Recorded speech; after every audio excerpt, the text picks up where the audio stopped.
Hello friends. आइए समझते हैं कुछ मिस्टेक्स जो कि मैंने देखा है कि स्टूडेंट्स करते हैं एग्ज़ामिनेशन कॉपीज़ में। तो उस पे हम ध्यान देते हैं और मैं चाहूँगा कि स्टूडेंट्स इन गलतियों को ना करें, अवॉइड करिए इन मिस्टेक्स को, जिससे कि आपके एग्ज़ाम में परफॉर्मेंस अच्छी रहे। फर्स्ट मैं ये बताना चाहूँगा कि मैंने देखा है टाइटल पेज में स्टूडेंट्स मिस्टेक करते हैं, जहाँ पे आपको अपना रोल नंबर लिखना है, नेम लिखना है, पेपर कोड लिखना है, आईडी लिखना है, सेंटर लिखना है, डेट लिखना है। वहाँ पर जो है कुछ स्टूडेंट्स मिस्टेक कर देते हैं, और आजकल कई जगह, काफ़ी जगह बल्कि वाइटनर अलाउड नहीं होता है। तो उसमें प्रॉब्लम हो सकती है, क्योंकि बहुत सारी जगह स्पेशली AKTU में जो है वो कॉपीज़ कंप्यूटर से स्कैन होके जाती हैं। तो उसमें आपने देखा होगा कि ऑबल्स बने होते हैं जिसको हमें डार्क करना होता है। तो इस तरीके से जब कंप्यूटर के सामने वो जाती है तो वहाँ पर कुछ प्रॉब्लम हो सकती है। तो ये स्टूडेंट्स को बड़ा ध्यान से टाइटल पेज में भरना है, वरना उनके साथ में हो सकता है कुछ प्रॉब्लम हो जाए रिजल्ट्स वगैरह में। एंड फिर एक और जो मैं मिस्टेक मैंने देखी है, स्टूडेंट्स कॉपीज़ जो मैं चेक करता हूँ तो वो क्या कर रहे हैं, जैसा क्वेश्चन नंबर क्वेश्चन पेपर में आया है वो वैसा नहीं लिखते हैं। कई बार क्वेश्चन पेपर जैसे सेक्शन में डिवाइड होता है, section A, section B, section सी।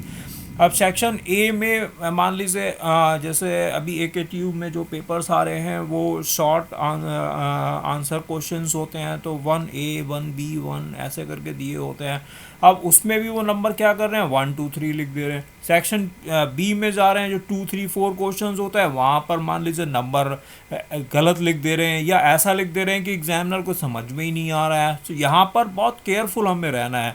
जो क्वेश्चन नंबर लिखा हुआ है वो हमें वैसा ही स्टूडेंट को आंसर शीट में वही क्वेश्चन नंबर लिखना है। और संभव हो तो आप ऐसा करिए कि वहाँ पर कोई हेडिंग ऐसा डालिए जिससे कि एग्जामिनर को यह पता चल पाए कि आपका क्वेश्चन कौन सा है। मे बी आप क्वेश्चंस को रिपीट कर सकते हैं, लिख सकते हैं, मतलब वो आप अंदर एग्जामिनर को पता चल जाए कि आप कौन सा क्वेश्चन अटेम्प्ट कर रहे हैं with exact number. That is very important. Okay.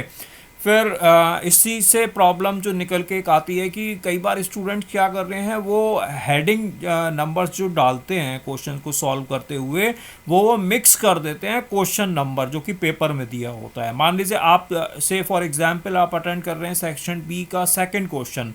अब सेकंड क्वेश्चन में आपने हेडिंग डालना शुरू करा, तो हेडिंग में भी नंबर आपने 1 2 3 डालना शुरू कर दिया, और वो लगभग उसी स्पेस पे चले गए, और इस तरीके से क्या होता है, मिक्स हो जाता है। तो फिर एग्जामिनर को कई बार कंफ्यूजन हो जाता है कि ये क्वेश्चन नंबर है, हेडिंग नंबर है। तो हमें उसको सेपरेट करना है, डिफरेंट करना है। हेडिंग्स में आप ABC डाल सकते हैं, क्वेश्चन नंबर ABCD है तो आप जो है रोमन में लिख सकते हैं। इस तरीके से इसको डिफरेंशिएट करना है जिससे क्लियर ये समझ में आ सके।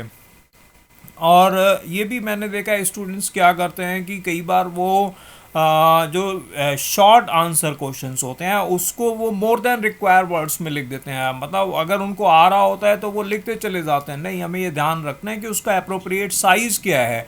अगर हम ये ध्यान नहीं रखेंगे तो हमारे पास में प्रॉब्लम आ जाएगी टाइम मैनेजमेंट की, हमारे पास में प्रॉब्लम आ जाएगी स्पेस मैनेजमेंट की।